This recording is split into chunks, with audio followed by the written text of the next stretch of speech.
Disclaimer. The views, opinions, and statements expressed in this podcast are for informational, artistic, and entertainment purposes only. They do not necessarily reflect the views of the host, guests, or affiliated organizations. This podcast is not intended to provide legal, medical, or professional advice. While we aim to ensure that the information presented is accurate, we make no representations or warranties about the completeness, reliability, or suitability of the content. Any actions taken based on this content are done at the listener's own risk. The creators and contributors of this podcast disclaim all liability for any loss, damage, or harm resulting from the use or reliance on this content. Furthermore, the podcast may include discussions of sensitive topics which some listeners may find distressing. Listener discretion is advised. All music, content, and creative expressions featured in this podcast are intended to uplift marginalized voices and are protected under free speech and artistic expression rights. AIPAC Zombies, back with another episode. I'm Toshio. In the past, I've done a lot of journalism, and I have a book out called Miss Major Speaks. I have another podcast called Sad Francisco, of which my co-host, Mama Ganoush, has been the top guest over the past year. She's the top. Yeah. How about you? Yeah. Do you want to intro yourself beyond that characteristic? Yes. She's not. I was joking. Yes, I am Mama Ganoush. I'm a Palestinian trans and disabled artist and drag performer. I'm also the co-founder of the Hala Collective. And I'm one of the last trans brown people who live in the Castro, which is the neighborhood in San Francisco that is now taken over by NIMBYs and YIMBYs.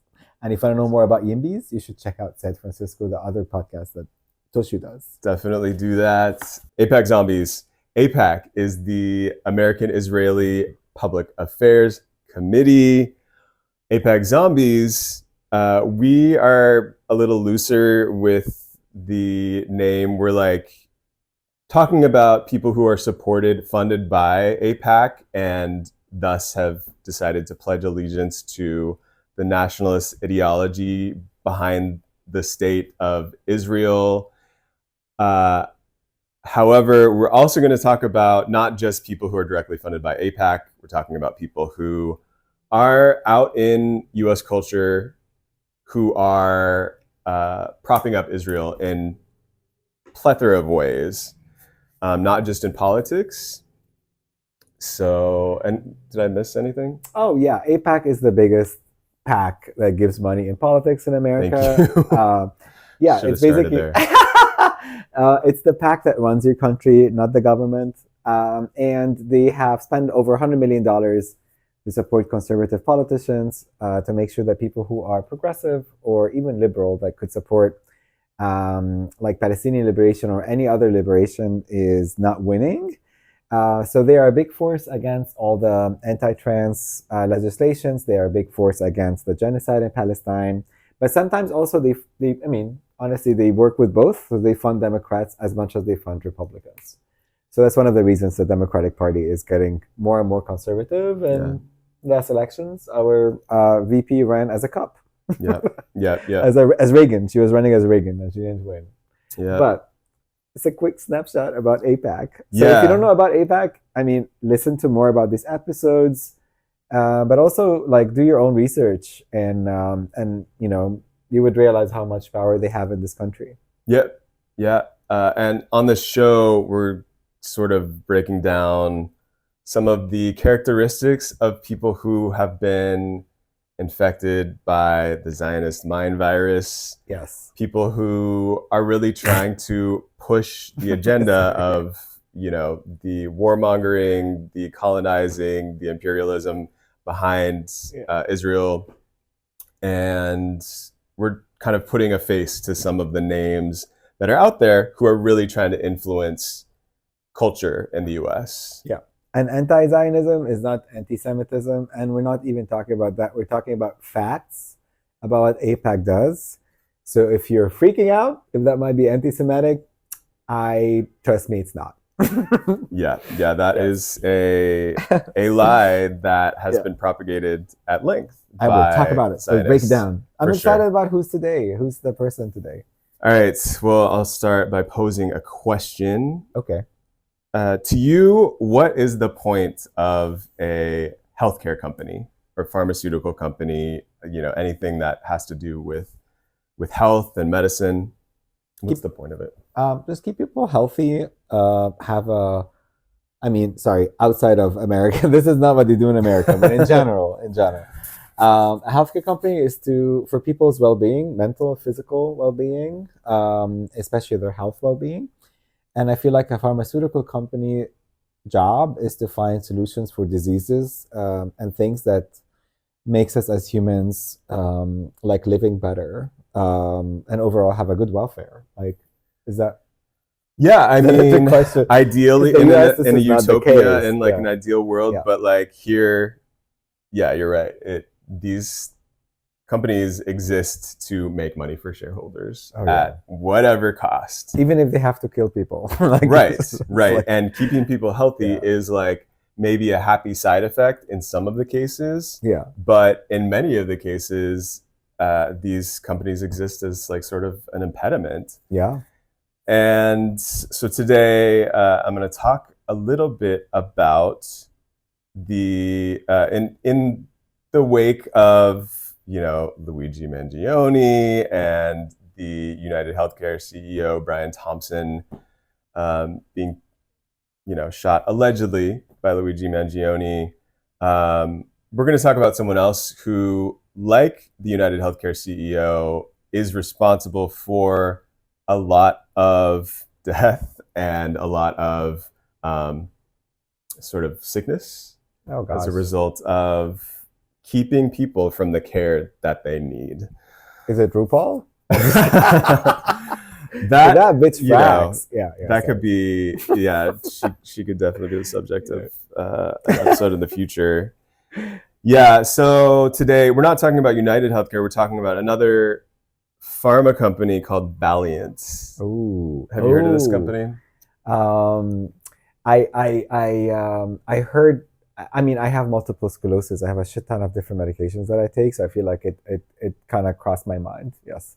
Yeah. So this is an interesting company in the world of healthcare in that it calls itself a healthcare company, but it's pretty much not spending any money on researching new drugs, on R&D, making people healthier. It is basically like a sort of an investment company that at the latest at its end was only spending about 3% of its entire budget on actual like research of finding out new drugs, finding solutions to people's healthcare issues. The rest of it went into marketing or to paying CEOs or to creating lobbying politicians. So they don't actually have like an actual medicine? Like they don't sell aspirin or something? So yeah, we can talk about some of the. Sorry, I'm always jumping through. I'm so companies, excited. That they do. Yeah, like their biggest attempt, like they attempted to buy Allergan, which is like. Oh, I love Allergan. They're most famous for Botox. They're most famous for eye drops. Honestly, is somewhere people might have seen them. Yeah. But even the people at Allergan were like, this company is so crooked, we don't want anything to do with them. We don't want to sell to them. And it kind of just, like Valiant is an example of a company that just shows how we can't trust rich people when it has to do with anything that people need to survive. Yeah. Like, yeah, you should trust healthcare professionals who give shit about people. Absolutely, yeah. So we shouldn't be trusting rich people with medicine, with housing, like basic food needs. Today, we are going to be talking about the former head of this company, Valiant, who owns a hedge fund called Pershing Square Capital. His name is Bill Ackman. God. And he has a net worth of somewhere around $10 billion, according to Forbes magazine. That's what publicly recorded, right? Yes, yeah, I know. Like, Yeah. who knows how much is like offshored Yeah. and Like, hidden. what does net worth mean? It doesn't mean like, your houses in probably Puerto Rico or something is included or not. Totally. Because all these totally. healthcare people just love buying stuff in Puerto Rico. Yeah. Anyways, Yeah. It's a whole different subject. Yeah. I don't know if he's in Puerto Rico. But you know what I mean? Like, it's like net worth that is on Forbes. Usually it doesn't mean that this is accurately every single money they have. Oh, totally. Yeah, I mean, certainly these people, like, they're whatever they put on their tax forms, it's not going to actually reflect what is the case in real life. And we can't make too many assumptions about Bill Ackman. Like, I didn't do that amount of research. I didn't get on a plane to go to the Cayman Islands. But also the minimum he's starting with is $10 billion. Right. This guy is a billionaire. This is what he wants us to know he has. And of course he comes from money. Like, no billionaires come like that. Yeah. They come, inherit the money. Yeah. So he is somebody that I became aware of, post October 7th, when he started like very publicly doxing protesters. He has characterized protesters as like, quote, like violent anti-Semitic hate marches, and really does what we were speaking about a little bit earlier, which is like dilutes anti-Semitism claims by, cynically weaponizing them against people who are just showing solidarity with people in Gaza, and makes these claims of anti-Semitism that are not about protecting Jewish people. They're really just about protecting the economic and political interests of Israel. I think people like JVP gets called out a lot by the right-wing Zionists sort of establishment for that reason. They're like, oh, those people aren't real Jews. Like, they're lost. And when they say real Jews, you mean like in a eugenics form? Because how Zionism assumes that Ashkenazi Jews have like the best of Judaism, and then if you're black, of which Bill from Ackman like is a member. Oh wow, Ashkenazi. That's interesting. And he's Ashkenazi. It makes sense. It's all the eugenics pyramid that Zionists use. So it might be actually like a eugenic belief that he has combined with Zionism. But I didn't get into his. I'm not his therapist. I hope he has one. Yeah, I haven't read his therapist's file therapy on notes, him, unfortunately. So we're not going to get into some But of actions, those intricacies, potentially. But he dogs people, and he says they're anti-Semitic for the support of Palestine, including Jewish people. Yeah, because 1/3 or more, like a huge percentage of people protesting for Palestine are Jewish. Right. Yeah. No, absolutely. And so I became aware of him after October 7th, and he was like one of the first people in business. He's like, we could kind of squarely put him in like the bucket of like, this is like a businessman for Israel. He was one of the first like kind of CEOs with a lot of influence to demand that Harvard dox pro-Palestine students. Oh, he's the bitch behind this? Yeah. Wow. So he wanted to get a list of names of people who had, simply been at protests or whatever to distribute to other CEOs of companies so that they would know not to hire them. Yeah, I do have actually 4 Jewish friends on this list. Yeah. The Harvard one and then the Stanford one. Yeah. Stanford had one. Like, I think is the one behind like expanding this doxing list? Because there's one for Harvard, Stanford, and then there's a tech one where a bunch of like tech moguls said that they're not going to hire any of these people on this list. Yeah, I mean, he's in the mix for sure. Wow. And is one of the people leading this charge. He's sort of become a bit of an influencer himself. He's, does he rap? Chronically online. He is always, on Twitter trying to, talk to his other CEOs about forwarding Zionism. He is also like somewhat interesting in that he, like a lot of other Zionists, and a lot of people that we like, this most recent election in November, like we've seen like this rightward turn of a lot of sort of business figures. And so he was like a liberal Democrat, but most recently supported Trump.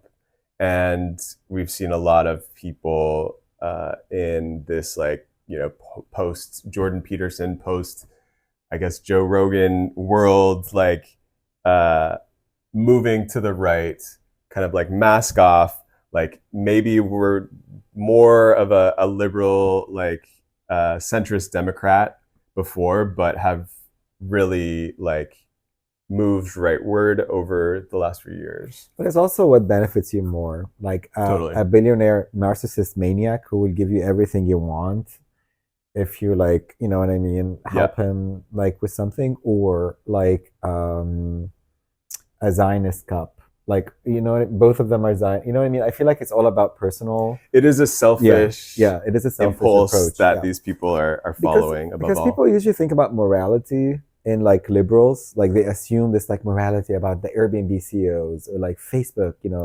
Zuckerberg morality and shit like this. There's no morality in billionaires. There's no morality in rich people. There's morality in unions. Yeah, no, I mean, I absolutely agree. Once you have $1 billion to your name, you unionize and you make sure that you don't eat up your salary. Yes. Yeah, it's messed. You need to you must be stopped if you get that billion. Yeah, that first billion. So yeah, like he is like a lot of these other billionaires, like Mark Benioff of Salesforce, Mark Zuckerberg, who identified more with like a centrist Democrat policies, centrist Democrat sort of like ideology before, but have really moved rightward. He was the biggest, I believe, individual Planned Parenthood donor for a long time. So this is like an example of like, he was doing all the things that you do as like a liberal Democrat for many years. At the same time, like, anytime that somebody is donating to an organization like Planned Parenthood, they expect to be able to influence that organization. And so you have seen a lot of internal drama at an organization like Planned Parenthood to make sure that they did not take a stance, on the genocide. And it's the result of having so much money tied up with these donors like Bill Ackman. Which is funny, right? Because Planned Parenthood is made to secure reproductive rights for all people and make sure that women and everyone else is safe through that process, right? So the idea that you are not going to stand for American women that are Palestinian or Lebanese or Syrian or anyone else that living in this country or their relatives, that means that you're actually against your own mission, because people don't realize how much Americans are actually citizens-wise are being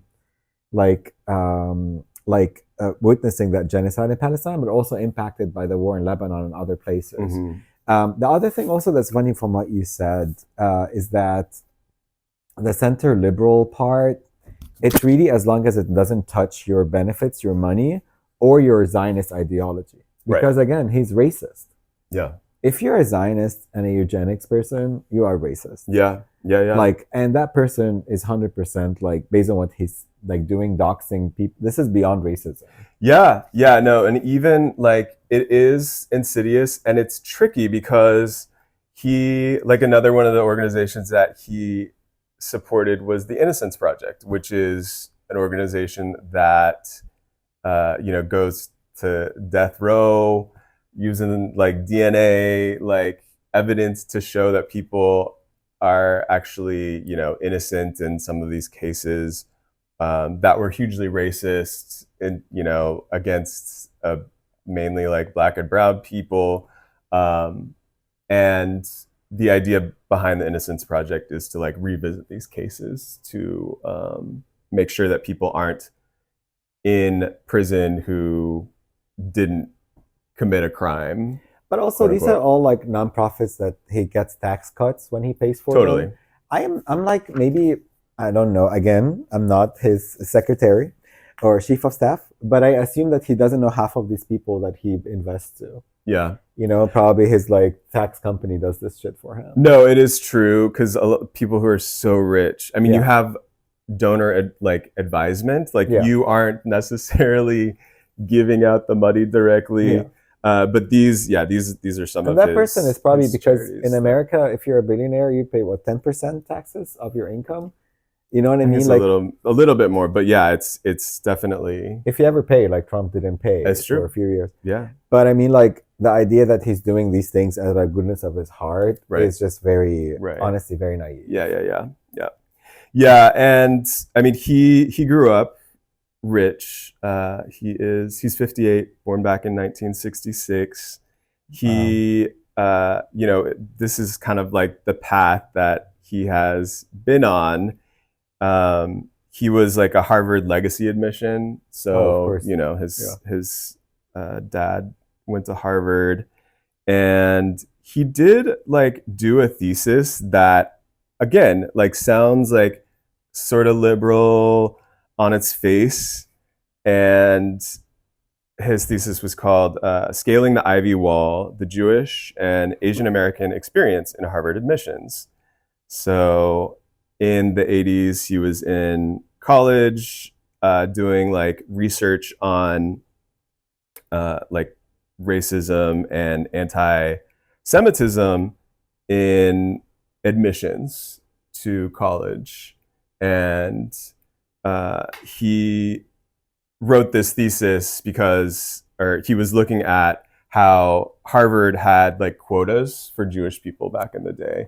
Like they wouldn't, accept beyond a certain number of Jewish people. And also then, Asian students, right? Right. And so then in the 80s, like there was something that was similarly, I guess, implemented for Asian Americans, that Harvard was, one of the colleges that was supporting this kind of admissions process. And he was like ostensibly writing this thesis about how like we needed to get to like a fairer system that wasn't, disadvantaging people who are Jewish or Asian American. It totally went left though. It went like in the worst kind of direction, in that like he came to really loathe what he saw as a stain on the academic establishment, and he, hates affirmative action. He eventually, like now he's supporting this organization called Students for Fair Admissions, which is like a very right-leaning libertarian organization that believes that we need to admit fewer non-white, fewer non-Asian students, because he believes that, like this is a society that's based on merit. And you have, a lot of people who see themselves as victims of like a society that wants, that, like believes in fairness. And he's basically twisting what fairness means to, support his own beliefs. And it's interesting that he wrote like sort of a protest, or like he basically did not like the Harvard system at that time. And he wrote this paper. I don't know the paper, I didn't read it, but it seems what you're saying, it seems like a paper that like the intention of it, or what is it driving to is fair admission for people. It's funny enough that he is the one who's doxing these students, who worked so hard, like including maybe some of these Jewish students and Asian students that maybe his paper facilitated like their admission better from Harvard. Yeah. And also he's a legacy applicant. I'm not hating legacy applicants, but if you're legacy applicants, you have a more of a guaranteed process to go into Harvard, Yale, Princeton, any of these. However, the people that he's doxing, you don't know how their life been to come to Harvard. You know what I mean? like especially if you're an Arab or you're an immigrant, you know, you don't know how your life, like how did you go through that. Yeah. So the idea of him like it's just very it's kind of expected some from somebody who like that, honestly. Yeah. Yeah. If you're willing to like kill people because of your healthcare to make money out of them, or Right. like influence their death, or like give them a hard time, you know what I mean, or lobby against their will or their welfare, you are a piece of shit, basically. You can do anything else. I have to agree. Yeah, I have to agree. From Whether what I you're know a about Harvard this guy. elite or you're like, you know. Yeah, he was one of the main voices to fire the three. It was like Penn and Harvard and Yale. Yeah. The presidents were all fired as a result of Zionism. Oh yeah, he's the one who fired the first black queer woman to be like the president of Harvard in 6 Right, months. yeah, Claudine Gay. And destroyed her career forever. Yeah, he compared her to Joseph McCarthy. Wow. Because she was like kind of acting sort of agnostic on Palestine. You know, she wasn't taking a very strong stance on behalf of anyone who is Palestinian. She also wasn't appeasing people like Bill Ackman by like, racist you know, lords. doing everything that he wanted her to do. Yeah. As the president of his alma mater. She's a black woman. For him, that's like somebody that has to just, you know, be a subsidiary of him. Yeah. You and know? He, you know, is like one of these like manosphere men who really like strongly believes that they are victims. He loves too? that. No, I don't think so. But like he, you know, those are like some of his people. For sure, like the people that he's influencing when he's posting on Twitter.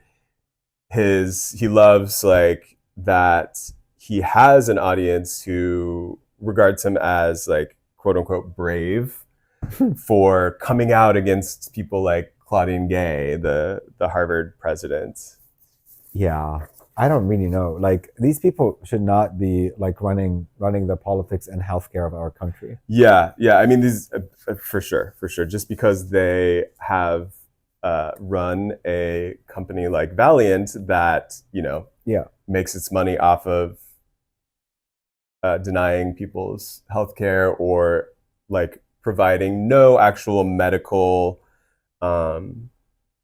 benefits, but calling itself a healthcare company, like that's not who we want influencing like the people who are in our political elite. I think I read actually what he said about the president of Harvard, and it was extremely racist. I didn't realize it's the same person.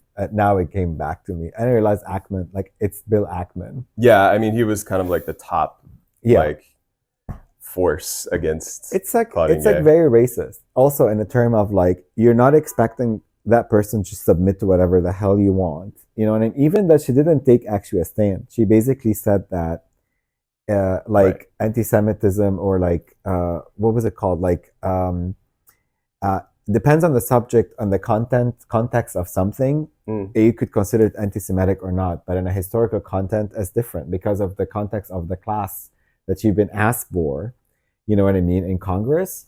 And she wasn't like even going to say like free Palestine. She wasn't even, you know what I mean, that clear of a supporter of Palestine. Yeah. But as an academic person, as a professor, as somebody who like have any form of respect for their basically mission as a teacher, they said they cannot like limit context on students. You know what I mean?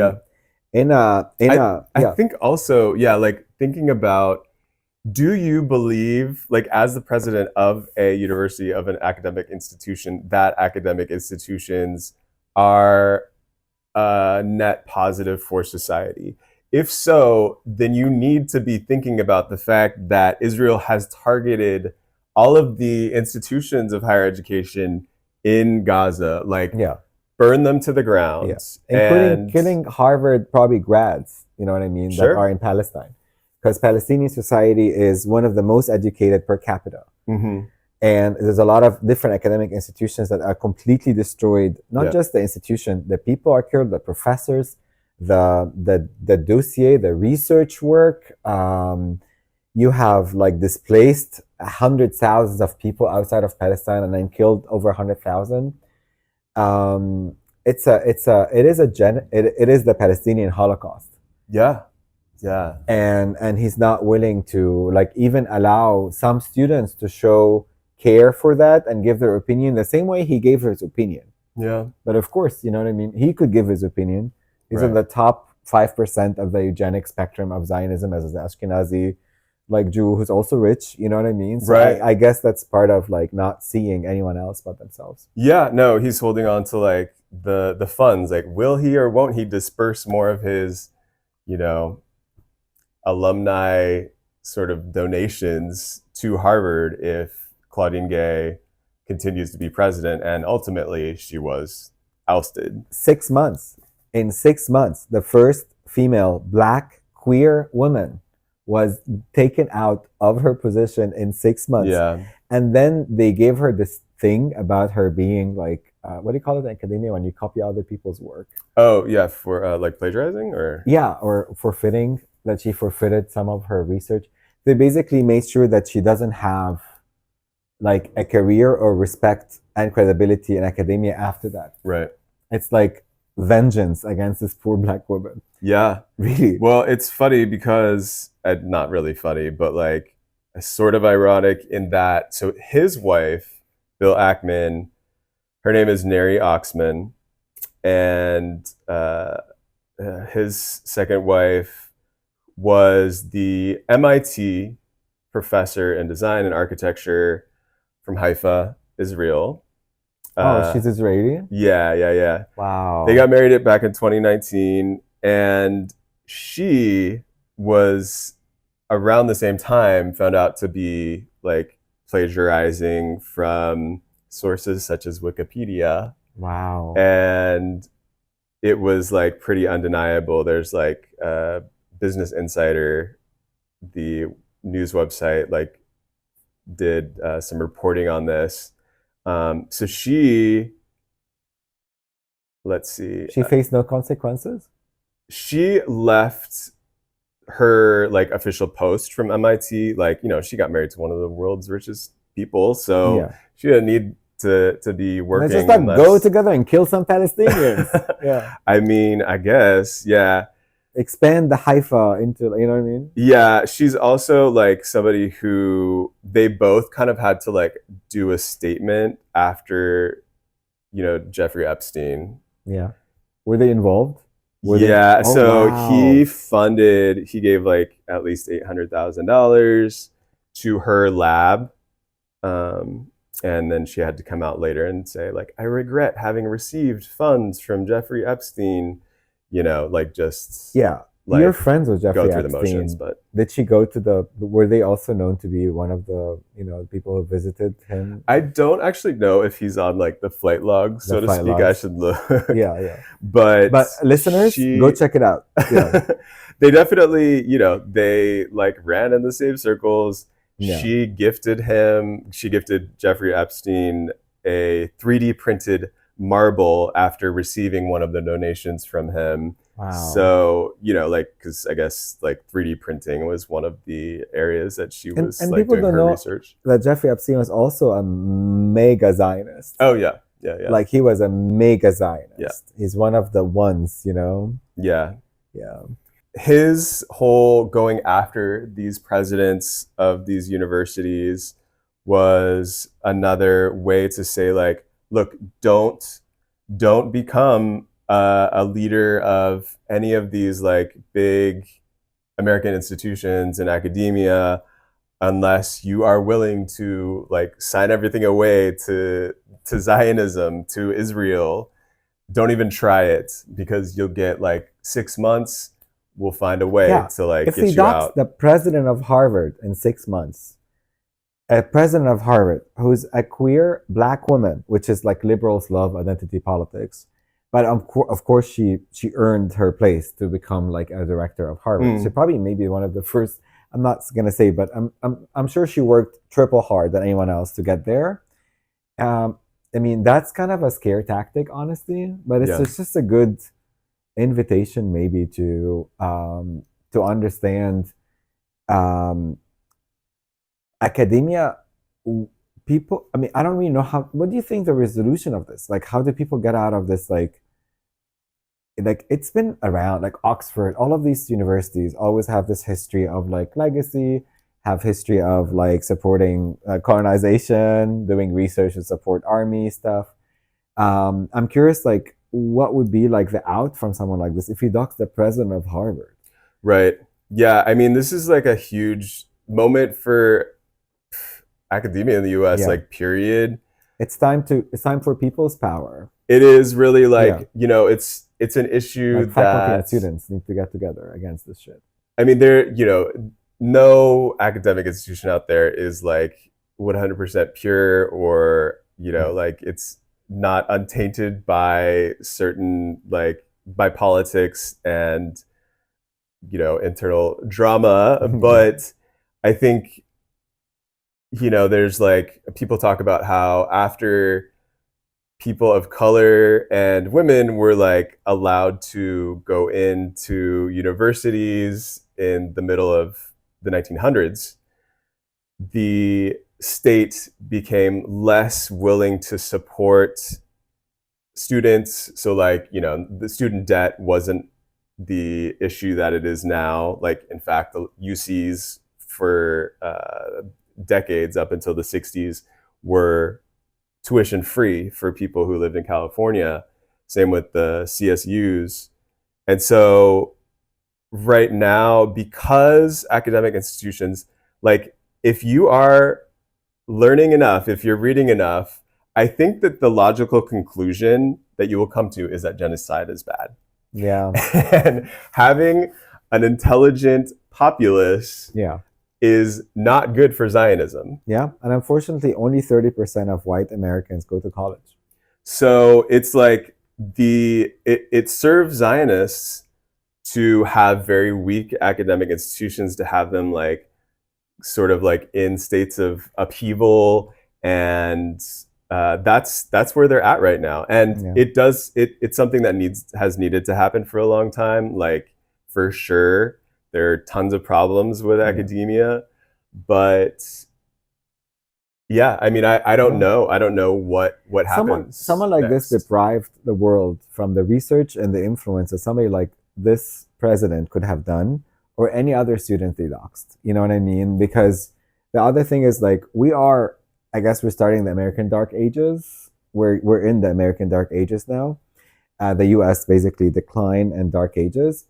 And I feel like he is one of the big influences in people like him. Yeah. Because the amount of power one person could have over like an academic institution that is perceived as one of the top in the world, that people like aim to go to and look up to for research and ideas and you know, and scripture even, is very, very concerning to me. Yeah, I mean, his, you know, it's not like none of his businesses that I know of are, you know, education focused. Yeah, it's simply he's making like money for himself and his, like, you know, Israeli settler wife. Sure. Yeah. I mean, he had, you know, he's part of a hedge fund that will invest in whatever is going to make him the most money, whether that's like drugs. He has like a ton of real estate wealth with a company named after another evil billionaire, Howard Hughes, based in Texas, and they own. He fucks with Howard Hughes. Are they all together? Are they all like? He's probably good friends with the Hughes family. Yeah, I don't know. Like, Howard Hughes is like, like where his heirs ended up. I'm sure that they're just like chilling with stacks of money around them. Yeah, but also like, just to kind of thinking about this for a minute, it is a depravity that we are living in a time where we're talking about this. And also, it's really scary that this person has impact and influence, and people that might be really poor might be like looking up to him for answers. You know what I mean? A lot of people that are influenced by Trump or other conservative people or even like, some of these neoliberals that we have, they are poor. And these people, like Bill doesn't give a shit about these people, obviously. If he doesn't give a shit about students, he doesn't give a shit about others. Like he has a track record of not giving shit about people. I don't think that it's very scary to like remove that sort of brainwash, but I feel like Americans are obsessed with like rich, powerful men. For sure. And I don't know if it's because like, they think that they are the answer out of all this fear, or they made it. It's just maybe the lie that these billionaires made it themselves. You know what I mean? Yeah.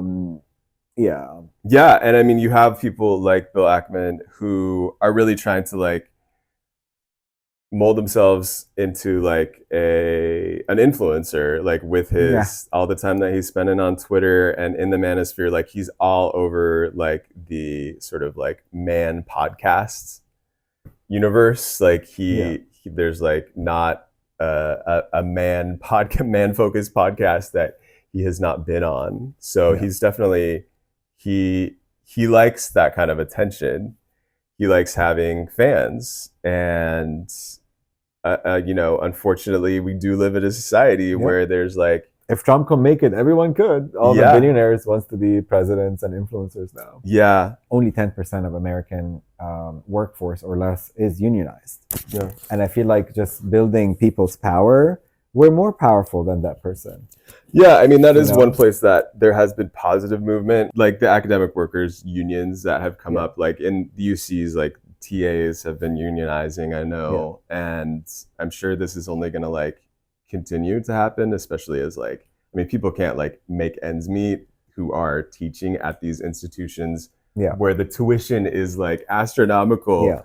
So something has to change. But there's a wave of unionization. Like Amazon workers are unionized. Everybody's unionizing. I feel like there's a way of like a new kind of I have a lot of hopefulness this year. I feel like there's a year of hope, a year of union, people power, awareness, and increased awareness of like the bad impact of Israel in our politics. And that's part of what we do here. To make sure that you know more about these people. You make smarter decisions. You don't get influenced by their bullshit. You do your own research, right? And lean into your community. These are figures that have come to, obsess us a little bit. Like they are in our lives, and it's good to know. I think some of the characteristics that sort of set them apart from. So, is he like an AIPAC zombie or a Frankenstein for you? He is one of these like totally ideological characters, like a Scott Wiener, who is like in it till the end, in it for Israel. So he's basically a maker of other AIPAC zombies because he's a believer. So he's like a Frankenstein making the zombies. Mm-hmm. Yeah. Right. Well, I feel like that was like a pretty hopeful note to end it on. To a year of guillotines. If you know more tea about Billy, spill the tea and write in the comments. Make sure you like our podcast if you enjoyed this, and listen to the other episodes. We have a lot more. Thank you for listening / watching. We'll see you very soon.